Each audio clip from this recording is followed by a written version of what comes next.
Hello to all nursing aspirants, welcome to GDC nursing classes. तो आज हम marathon class 8 deal करने वाले हैं, जिसके सब्जेक्ट होने वाले हैं रिसर्च एंड मैनेजमेंट। थोड़े कम क्वेश्चन हमें इसमें से देखने को मिलते हैं सब्जेक्ट्स में से, लेकिन ज़रूर मिलते हैं। तो ये जो सब्जेक्ट्स हैं उनको भी हम स्किप नहीं कर सकते हैं, ये सोच के कि इनमें से क्वेश्चन जो है वो कम देखने को मिलते हैं। ठीक है, तो आज जो है हम डील करने वाले हैं important MCQs of research and management. So let's begin today's class.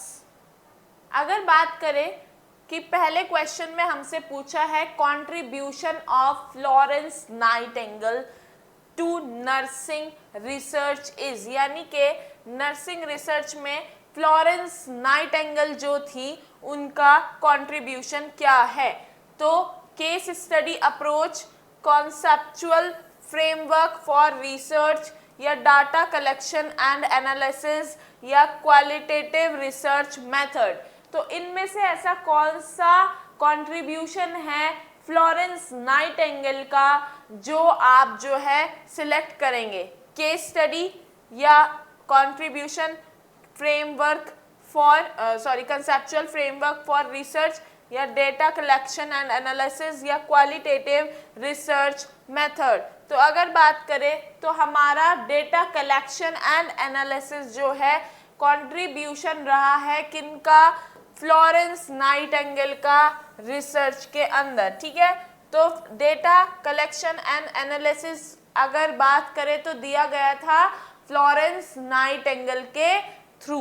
ठीक है, नेक्स्ट अगर हम बात करें कि the terminology used to explain the number of subject, ठीक है, ये बोला गया है कि कौन सी ऐसी टर्मिनोलॉजी है जो यूज की जाती है एक्सप्लेन करने के लिए number of subject recruited to participate in study decline during a course of the project. यानी कि ऐसी कौन सी टर्मिनोलॉजी है जब हम यूज करते हैं किस टाइम पे, कि जब हमने किसी को प्रिपेयर कर लिया है, हमारा कोई सैंपल बन चुका है, यानी कि हमारी स्टडी का पार्ट बन चुका है वो, लेकिन वो प्रोसेस चलते चलते किसी ने डिक्लाइन कर दिया है, मतलब कि वो उस स्टडी का पार्ट नहीं बनना चाहता है, तो उस टर्मिनोलॉजी को, मतलब उसको हम किस टर्मिनोलॉजी से जो है रिप्रेजेंट करेंगे? ठीक है, तो वेरिएबिलिटी,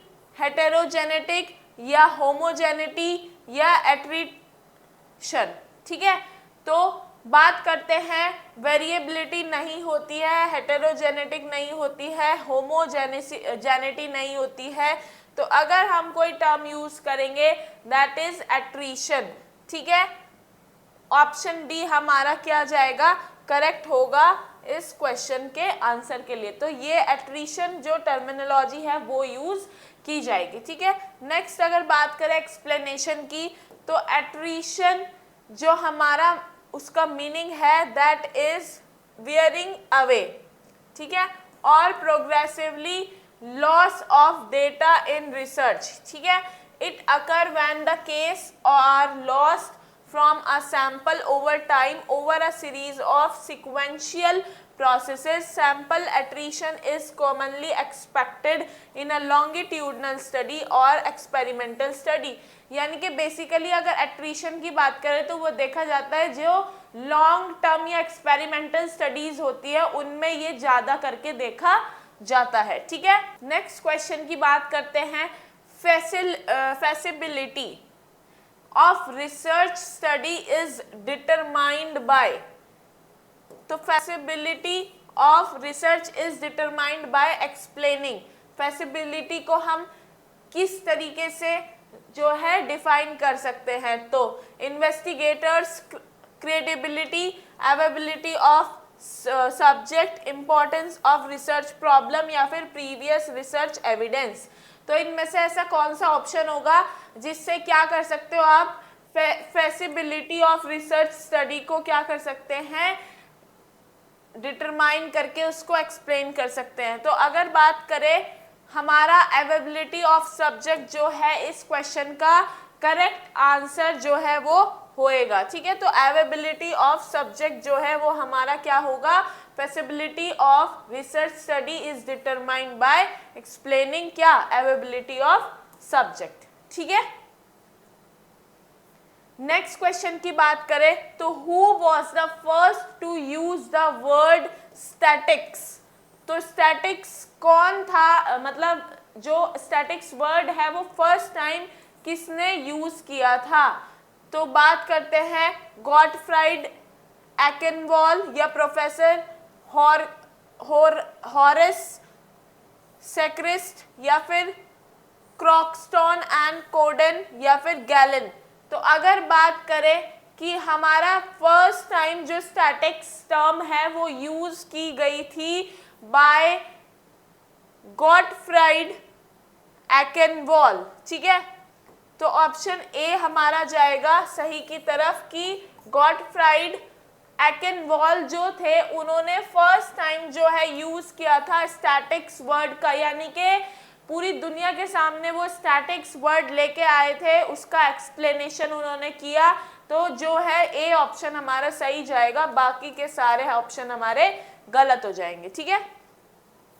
नेक्स्ट अगर बात करें एक्सप्लेनेशन की तो the word statics was first used by German scholar Gottfried Eichenwald in the middle of the 18th century as a science of statecraft concerning the collection and use of data by the state, यानी कि जो हमारे कौन थे German scholar थे Gottfried Achenwall, उन्होंने in the middle of 18th century में जो है क्या यूज किया था, लॉन्च किया था स्टैटिक्स वर्ड, ठीक है।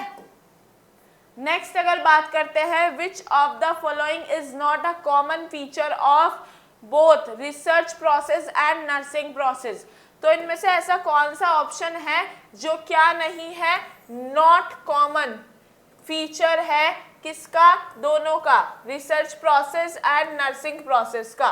तो इनमें से आपको क्या लगता है कौन सा ऐसा सॉरी कौन सा ऐसा ऑप्शन है जो क्या है किसी भी रिसर्च का या प्रोसेस का पार्ट नहीं है, ना रिसर्च प्रोसेस का ना नर्सिंग प्रोसेस का। तो identify new information involves critical thinking, has a broad focus या यूटिलाइज कॉम्प्लेक्स थिंकिंग। तो अगर बात करें कि जो हमारे किसी भी प्रोसेस का पार्ट नहीं है वो है हैज अ ब्रॉडर फोकस, ठीक है। तो ऑप्शन सी हमारा क्या होगा, करेक्ट होगा, ठीक है। ऑप्शन सी हमारा आंसर जाएगा कि जो ब्रॉडर फोकस है वो ना ही तो नर्सिंग प्रोसेस का पार्ट है ना ही रिसर्च प्रोसेस का पार्ट है, ठीक है। तो ऑप्शन ए जो है वो जाएगा कि ये पार्ट होता है क्या, आइडेंटिफाई न्यू इंफॉर्मेशन, दोनों का पार्ट होता है, नर्सिंग प्रोसेस और रिसर्च प्रोसेस का, और इन्वॉल्व क्रिटिकल थिंकिंग भी और यूटिलाइज कॉम्प्लेक्स थिंकिंग्स भी, ठीक है। नेक्स्ट क्वेश्चन एक्सप्लेनेशन की बात कर लेते हैं। Research has a broader focus, यानी कि रिसर्च का जो ब्रॉडर फोकस है and involves generalisability of findings, यानी कि कहाँ पे फोकस होता है उनका, जनरलाइजेबिलिटी ऑफ फाइंडिंग्स पे, whereas nursing process is client focused, ठीक है। जो नर्सिंग हमारा प्रोसेस है वो होता है client focus and not generalised to all patient population, ना कि किस पे जनरलाइज होता है, सभी पेशेंट पे और पॉपुलेशन पे। Other three feature are common to research and nursing process, बाकी के जो तीन ऑप्शंस थे वो कॉमन है किसमें, रिसर्च प्रोसेस में एंड नर्सिंग प्रोसेस में। नेक्स्ट क्वेश्चन की अगर बात कर लेते हैं, the most important source for identification of research problem, यानी कि ऐसा कौन सा सोर्स है जो क्या है मोस्ट इंपॉर्टेंट होता है for the identification of research problem. तो nursing practice guidelines and protocol, nursing text book या फिर नर्सिंग कोड ऑफ एथिक्स। तो इनमें से ऐसा कौन सा हमारा पार्ट है जो किसमें इंपॉर्टेंट होता है as a source for identification of research problem. तो अगर बात की जाए हमारा ऑप्शन नर्सिंग प्रैक्टिस जो है वो एक इम्पॉर्टेंट सोर्स होता है किसके लिए, आइडेंटिफिकेशन ऑफ रिसर्च प्रॉब्लम के लिए। तो option C will be correct, ठीक है। B, C and D are incorrect, ठीक है। नेक्स्ट अगर बात करें अ लिटरेचर रिव्यू, ये सारे क्वेश्चन हमारे बेसिकली रिसर्च से हम डील कर रहे हैं फिलहाल। तो अ लिटरेचर रिव्यू इज, कि लिटरेचर रिव्यू को आप कैसे डिफाइन करते हैं, everything that is known about the subject an analytical summary of research finding, या फिर all approved data on a research topic, a complication of all positive result of research. तो इनमें से ऐसा कौन सा ऑप्शन होगा जो कि हमारा क्या लिटरेचर रिव्यू को डिफाइन करेगा। तो अगर बात करें लिटरेचर रिव्यू को डिफाइन करने की तो हमारा ऑप्शन ए यानी कि everything that is known about the subject, ठीक है, वो होती है क्या, लिटरेचर रिव्यू, ठीक है। तो ऑप्शन ए हमारा करेक्ट जाएगा, B, C and D are incorrect. अगर एक्सप्लेनेशन की बात करें, a literature review is everything, ठीक है। लिटरेचर रिव्यू क्या होता है, everything that is known about the subject, जो कि किसी सब्जेक्ट के बारे में सारी की सारी जानकारी रखे, ठीक है।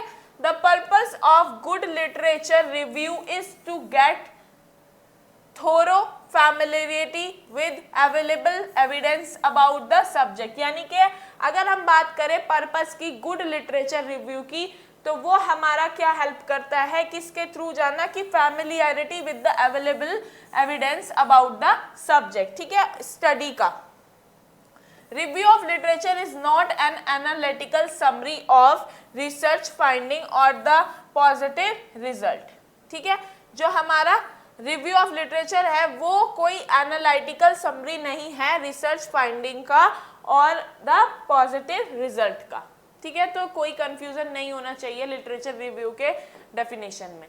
तो अगर बात करें नेक्स्ट क्वेश्चन की, the variable in an experiment that is known from the start and does not change is called, यानी कि ऐसा कौन सा वेरिएबल है एक्सपेरिमेंट स्टडी में जो नॉन होता है फ्रॉम द स्टार्ट, ठीक है, और डज नॉट चेंज, जो बिल्कुल चेंज नहीं होता लास्ट तक, तो उसको हम क्या बोलते हैं, dependent variable, extraneous variable, independent variable या कंफाउंडिंग वेरिएबल।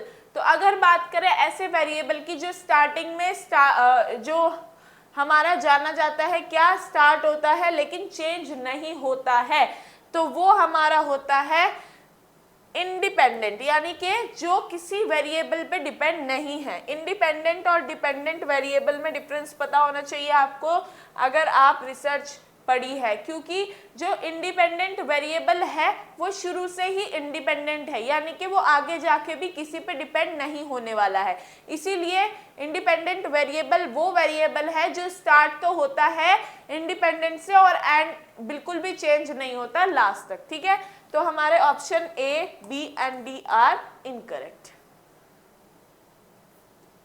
नेक्स्ट क्वेश्चन की बात करते हैं, identify the independent variable in the following research statement, यानी कि हमें इस स्टेटमेंट में क्या फाइंड आउट करना है, इंडिपेंडेंट वेरिएबल, ठीक है। और स्टेटमेंट है अ study not on effectiveness of exercise therapy on sleep hygiene among under graduate nursing student, यानी कि यहाँ पे आपको एक स्टेटमेंट दी है कि एक स्टडी हो रही है क्या, effectiveness of exercise therapy on sleep hygiene among under graduate nursing student. तो इनमें से आपको क्या फाइंड आउट करना है, इंडिपेंडेंट वेरिएबल। तो एक्सरसाइज थेरेपी, स्लीप हाइजीन या अंडर ग्रेजुएट स्टूडेंट या स्टूडेंट्स। तो अगर बात करें इंडिपेंडेंट जो हमारा वेरिएबल होने वाला है इस क्वेश्चन में, that will be sleep hygiene, ठीक है, क्योंकि स्लीप हाइजीन जो है वो किसी पे डिपेंडेंट नहीं है, ठीक है। तो आंसर ए हमारा, सॉरी हाँ, आंसर बी हमारा करेक्ट होगा, A, C and D are incorrect.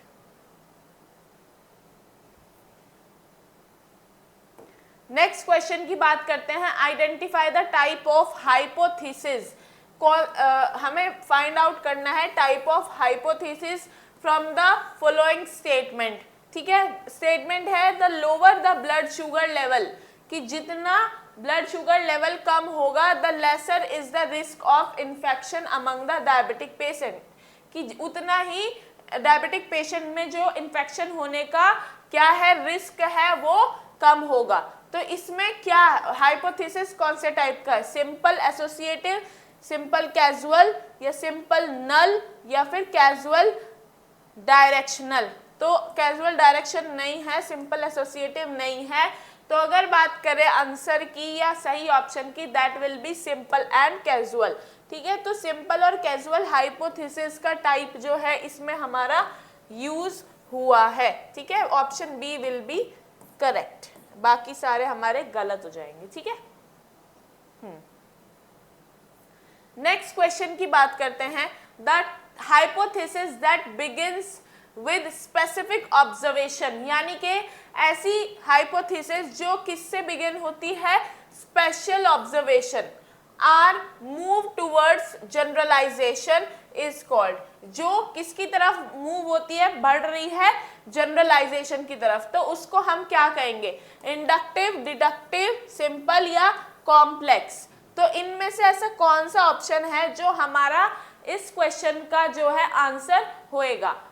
तो अगर बात करें हम कि इंडक्टिव हाइपोथेसिस जो है वो एक ऐसी हाइपोथेसिस है जो क्या होती है, begin with special observation and move towards generalisation. तो ऑप्शन ए हमारा सही होगा, बाकी ऑप्शन हमारे गलत हो जाते हैं। ठीक है,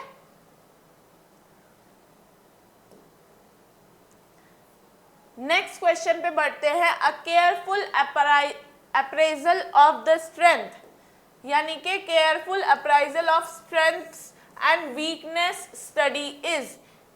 तो यहाँ पे हमसे एक स्टेटमेंट दे के पूछ लिया कि इसमें कौन सी स्टडी हो रही है। तो अगर बात करें research proposal, action research, research critique, या फिर एविडेंस बेस्ड प्रैक्टिस। तो अगर बात करें इस क्वेश्चन में तो हमारा रिसर्च प्रपोजल नहीं है, एक्शन रिसर्च नहीं है, एविडेंस बेस्ड प्रैक्टिस नहीं है। अगर कुछ है तो वो है रिसर्च क्रिटिक्यू। ठीक है, तो ऑप्शन सी हमारा आंसर जाएगा इस क्वेश्चन के बेसिस पे, क्योंकि अ careful appraisal of the strength and weakness study is. ठीक है, तो इसका जो आंसर होगा वो होगा हमारा ऑप्शन सी। नेक्स्ट अगर एक्सप्लेनेशन की बात करें तो parsimony is one of the characteristic of scientific research. Research must be conducted in simple and economic manner. Using large amount of funds to conduct research is not cost effective and feasibility. ठीक है, तो यहाँ पे कुछ आपको explanation दी है कि अगर बात करें कि रिसर्च जो है वो कंडक्ट होनी चाहिए सिंपल मैनर में और इकोनॉमिक मैनर में। ठीक है, ज़्यादा अगर आप अमाउंट ऑफ फंड यूज करेंगे तो वो क्या होगा, अच्छा मैनर नहीं है क्या कंडक्ट करने का रिसर्च, और वो कॉस्ट इफेक्टिव भी नहीं होगा और फैसिबल नहीं होगा। नेक्स्ट अगर क्वेश्चन की बात करें, which of the following is not true about the characteristics of good research, यानी कि इनमें से ऐसा कौन सी स्टेटमेंट है जो सही नहीं है किसके लिए, गुड रिसर्च के लिए। तो conducted using large amount of fund, orderly and systematic process, finding solution of problem, या begin with the clearly defined purposes. तो अगर बात करें कि conduct using large amount of fund, अगर ज्यादा अमाउंट फंड हम यूज करेंगे किसके लिए, रिसर्च के लिए, ऑर्डरली एंड सिस्टमैटिक प्रोसेस में चलेंगे, या फाइंडिंग सॉल्यूशन ऑफ प्रॉब्लम, या फिर begin with clearly defined purposes. तो इनमें से अगर हम बात करें तो हमारा जो अगर कोई ऑप्शन नहीं है किससे रिलेटेड, गुड रिसर्च से रिलेटेड, तो वो हमारा ऑप्शन ए होगा। क्योंकि अगर हम बात करें कि अभी हमने डिस्कस किया है कि अगर हम large amount of fund use करेंगे तो वो क्या होगी, नॉट कॉस्ट इफेक्टिव। ठीक है, कॉस्ट इफेक्टिव नहीं होगी, गुड रिसर्च नहीं होगी और फैसिएबल भी नहीं होगी। ठीक है, तो option A will be correct. ठीक है, तो research critique is a systematic way of object reviewing a research study to highlight its both its strength and weakness. तो अगर बात करें, a research proposal is a document proposing a research pro-action research is a type of research method and evidence-based practice refers to the use of current research evidence in a medical practice। तो ये आपको क्या दिया है, कुछ term दिए हैं जो एक्सप्लेन किए गए हैं। ठीक है, नेक्स्ट क्वेश्चन की बात करते हैं कि barriers of evidence based practice includes all of the following except, कि जो बैरियर्स है किसके, एविडेंस बेस्ड प्रैक्टिस के, वो सारे के सारे हैं किसी एक को छोड़ के। तो जो नहीं है वो हमें फाइंड आउट करना है इस क्वेश्चन में। तो lack of knowledge, lack of scientific literature, lack of skill in conducting computer based literature research and lack of time to read literature. तो इनमें से ऐसा कौन सा हमारा ऑप्शन होने वाला है जो क्या नहीं है, बैरियर नहीं है, किसका, एविडेंस बेस्ड प्रैक्टिस का। तो अगर बात करें, लैक ऑफ साइंटिफिक लिटरेचर एक ऐसा हमारा ऑप्शन है जो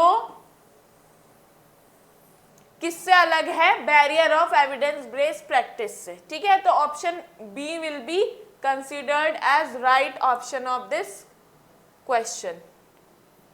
नेक्स्ट एक्सप्लेनेशन की बात करते हैं कि the most important individual barrier to implementation of evidence based practice are lack of time to read literature। ठीक है, सबसे बड़ी बात है कि दो मोस्ट इम्पॉर्टेंट इंडिविजुअल बैरियर जो है किसी भी implementation of evidence based practice का, वो होता है lack of time to read literature. ठीक है, due to higher workload, lack of availability to work with computer, lack of knowledge or language proficiency and the common barrier of evidence based practice। ठीक है, there is no depth of scientific literature in nursing science with online and printed source, so it's not a barrier in evidence based practice। ठीक है, तो इसमें barrier और जो barrier नहीं है उसके बारे में आपको एक्सप्लेनेशन की गई है।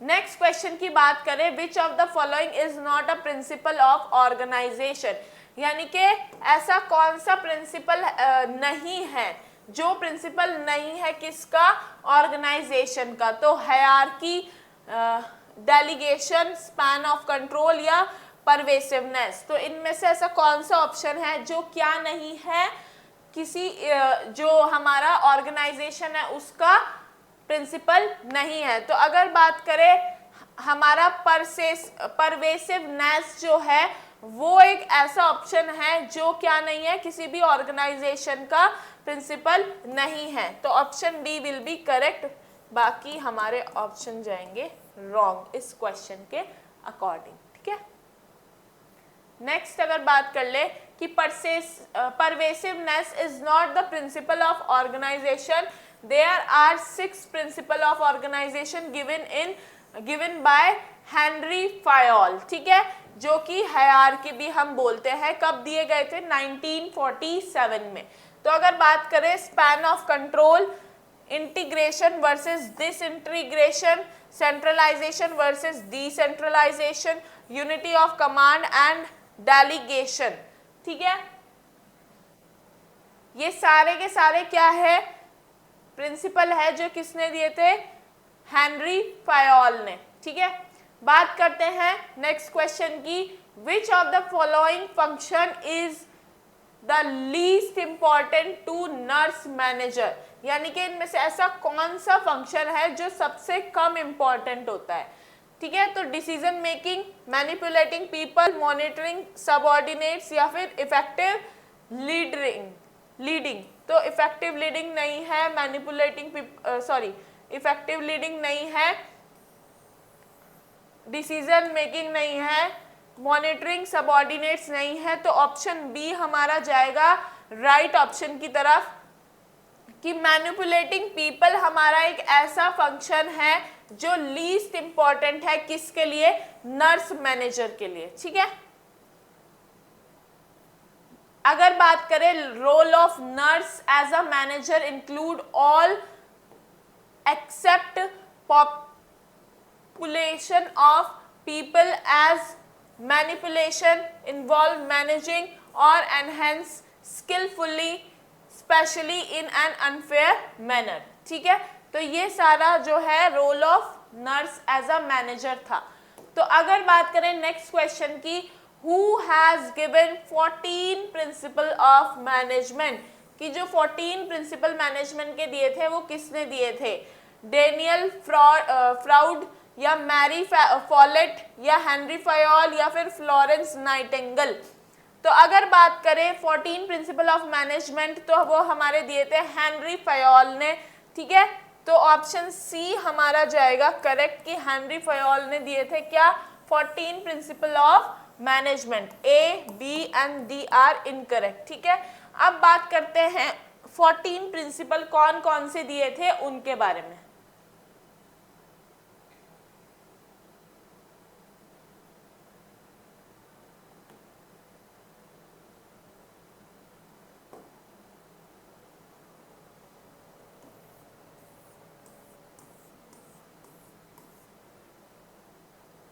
तो यहां से हम देखते हैं कि कौन से 14 प्रिंसिपल है।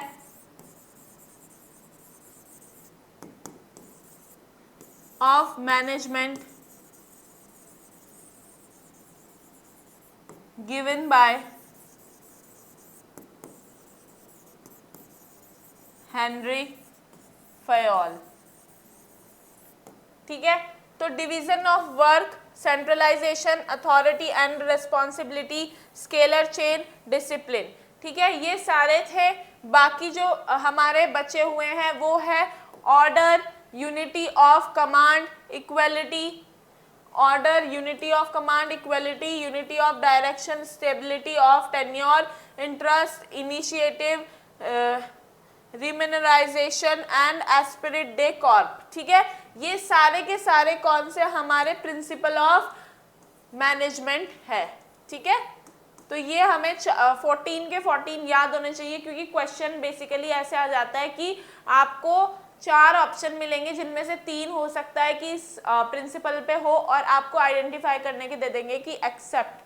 ठीक है, एक्सेप्ट हमें ढूंढना है। फिर नेक्स्ट क्वेश्चन की बात करें, an answerability of a subordinate to his और her superior for performance of the assigned task is known as, यानी कि ऐसी कौन सी टर्म हम यूज करते हैं जो कि होती है answerability of a subordinate to his और हर सुपीरियर। ठीक है, तो रिस्पॉन्सिबिलिटी, अकाउंटेबिलिटी, अथॉरिटी या डेलीग्रेशन। तो अगर बात करें आंसरेबिलिटी की तो वो हमारा होता है अकाउंटेबिलिटी। ठीक है, अकाउंटेबिलिटी के वो अंडर आएगा, तो ऑप्शन बी हमारा जाएगा करेक्ट। ठीक है, बाकी सारे ऑप्शन हमारे गलत हो जाएंगे।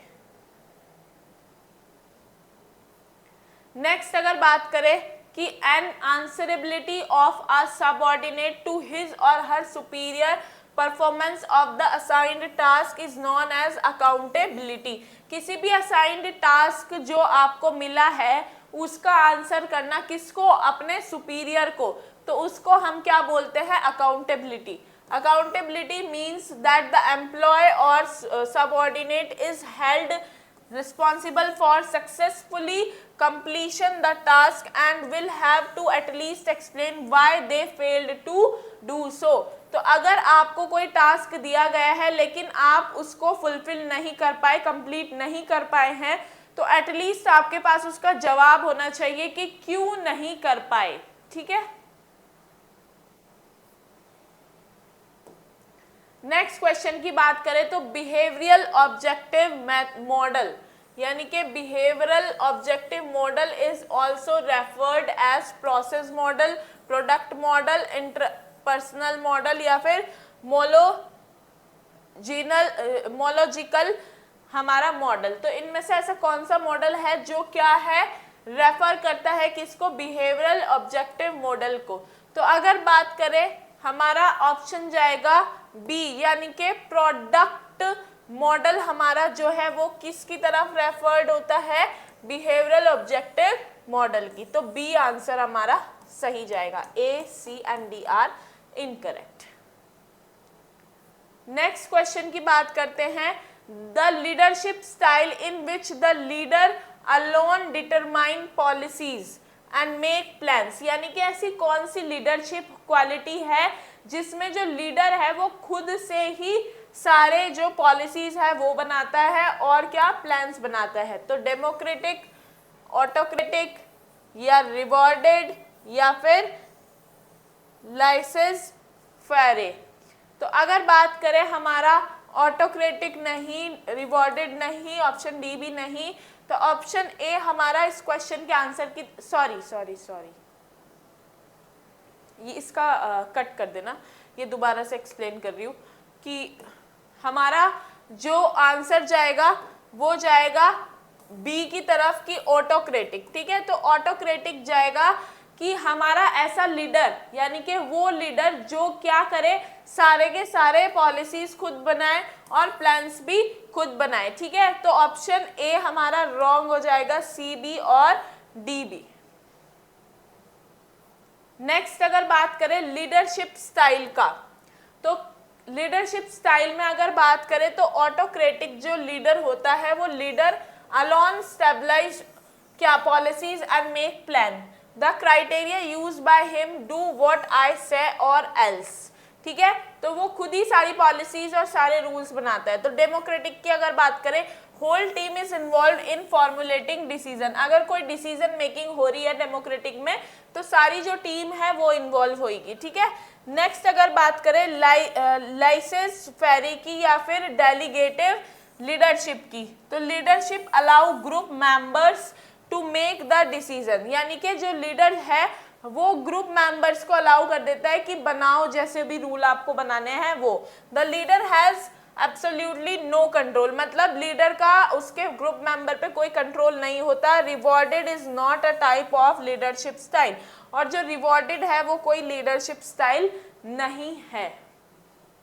नेक्स्ट क्वेश्चन की बात करते हैं, the style of leadership that dominates and commands group is, यानी कि ऐसी कौन सी हमारी लीडरशिप है जो क्या करता है, डोमिनेट करता है और कमांड करता है। तो ऑटोक्रेटिक, डेमोक्रेटिक, सिचुएशनल या लाइसेंस फेरी। तो अगर बात करें हमारा ऑप्शन जाएगा ए की ऑटोक्रेटिक, क्योंकि उसी में जो लीडर है वो सारी पॉलिसीज रूल्स खुद बनाता है और कमांड भी फॉलो कराता है। तो B, C and D are incorrect. Next question पे बढ़ते हैं कि stocking adequate number and kind of store, यानी कि स्टॉक करना क्या, adequate number and kind of store so that the required material is available whenever necessary, कि जब कभी कोई चीज की जरूरत पड़े तो हमें इजीली अवेलेबल हो जाए। तो रिप्लेसमेंट, प्रोक्यूरमेंट, स्टोरेज या फिर इन्वेंट्री कंट्रोल। तो ये जो है हमारे आता है इन्वेंट्री कंट्रोल में, कि इन हॉस्पिटल सेटिंग या किसी भी जगह अगर आप काम करते हो तो जो इन्वेंट्री कंट्रोल है वो प्रॉपर तरीके से होना चाहिए, क्योंकि अगर कभी हमें किसी सामान की जरूरत पड़ जाती है सो दैट वो हमारे पास स्टोर होना चाहिए और इमरजेंसी में वो हम वहां से यूज कर सकते हैं। ठीक है,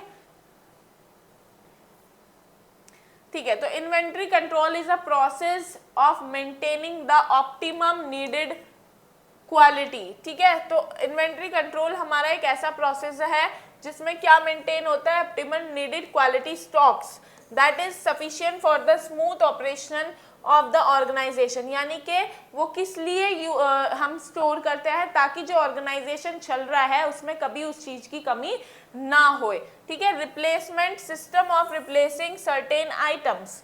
ठीक है, प्रोक्यूरमेंट हमारा होता है process of purchasing of goods, और स्टोरेज होता है storage of material at an appropriate place. Next question पे अगर बढ़े तो विच of the following is not a type of planning, कि कौन सा हमारा इनमें से ऐसा ऑप्शन है जो क्या नहीं है, स्टेप नहीं है प्लानिंग का। Briefing, execution, strategic health care planning and need identification. तो इनमें से ऐसा कौन सा ऑप्शन है जो क्या नहीं है हमारा प्लानिंग का पार्ट। तो अगर बात करें नीड आइडेंटिफिकेशन हमारा एक प्लानिंग का जो है वो पार्ट नहीं होता है, बाकी स्ट्रेटेजिक हेल्थ केयर प्लानिंग होता है, एग्जीक्यूशन होता है और ब्रीफिंग भी होता है। ठीक है, option D will be correct. Briefing, strategic health care are planning and need identification are all the part of planning process. ठीक है, फिर execution refers to implementation of plan. Next बात करते हैं कि individual who do not make decision until they are aware of all fact pertaining to a certain situation are called, यानी कि उन इंडिविजुअल को हम क्या कहेंगे जो जब तक उनके सामने सारे फैक्ट्स क्लियर नहीं हो जाते तब तक कोई डिसीजन नहीं करते। इंट्रोवर्ट, ओपन माइंडेड, एक्सट्रोवर्ट या जजमेंटल। ठीक है, तो अगर बात करें कि इस क्वेश्चन को देखते हुए तो हमारा ऑप्शन जाएगा ओपन माइंडेड, क्योंकि अगर जब तक हमें कोई सिचुएशन दी गई है और जब तक हमारे पास सारे फैक्ट्स क्लियर ना हो तब तक हमें कोई जजमेंट पास नहीं करना चाहिए, इसलिए ओपन माइंडेड हमारा ऑप्शन सही जाएगा। ठीक है, हाँ, open minded individual have willingness to try new things. ठीक है, तो जो ओपन माइंडेड इंडिविजुअल होते हैं उनके पास क्या विलिंग होती है, कोई नई नई चीज ट्राई करने का, और टू हियर और कंसीडर न्यू आइडियाज, और नए आइडियाज सुनने का और उन्हें कंसीडर करने का। They do not make decision until they are aware of all the facts pertaining to a certain situation, यानी कि वो डिसीजन नहीं लेते हैं तब तक जब तक कि उनके पास सारे फैक्ट्स से वो अवेयर ना हो। ठीक है, related to situation.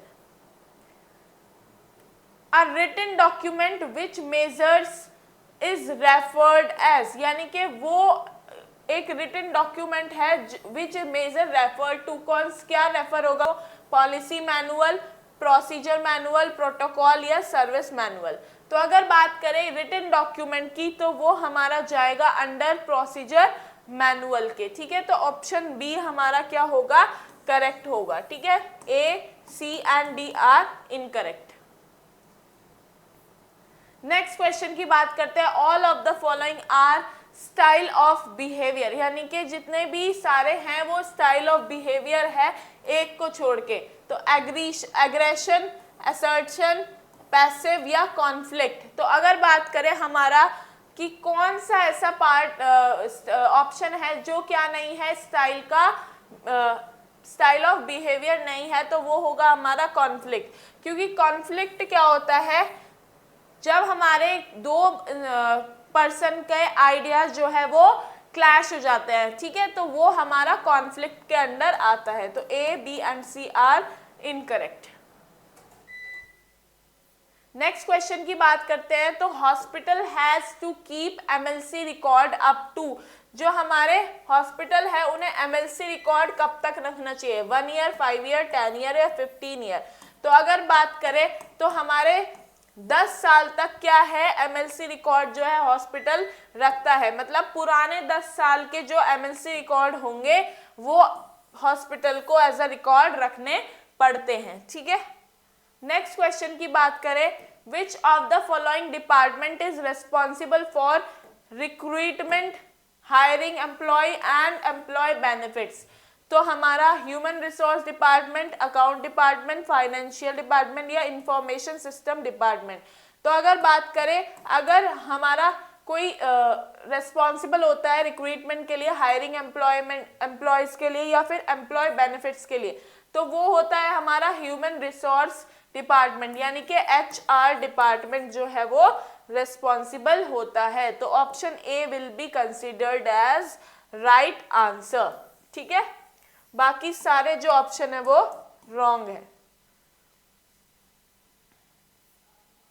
Next question की अगर बात करें, the type of nursing care assignment that is best suited in an intensive care unit, यानी कि आईसीयू में ऐसा कौन से टाइप ऑफ नर्सिंग केयर है असाइनमेंट जो बेस्ट सूटेड होते हैं? तो functional method, case method, task method या टीम मेथड। तो अगर बात करें आईसीयू में तो वो होने वाले हैं केस मेथड की। केस मेथड जो है वो क्या है? प्रॉपर नर्सिंग केयर असाइनमेंट है जो बेस्ट सूटेड है। ठीक है, तो हमारा option B will be correct, A, C and D are incorrect. Next and last question of this session is कि असर्टिवनेस अलाउ फॉर, यानी कि जो असर्टिवनेस है वो किसके लिए अलाउ की जाती है? Apologistic response, passive responses, objective responses या एग्रेसिव रिस्पॉन्सेज। तो असर्टिवनेस जो है वो हमारी किस लिए अलाउ की जाती है? ऑब्जेक्टिव रिस्पॉन्स के लिए। ठीक है, तो ऑप्शन सी हमारा जो होगा वो करेक्ट आंसर कंसीडर होगा। A, B and D are incorrect.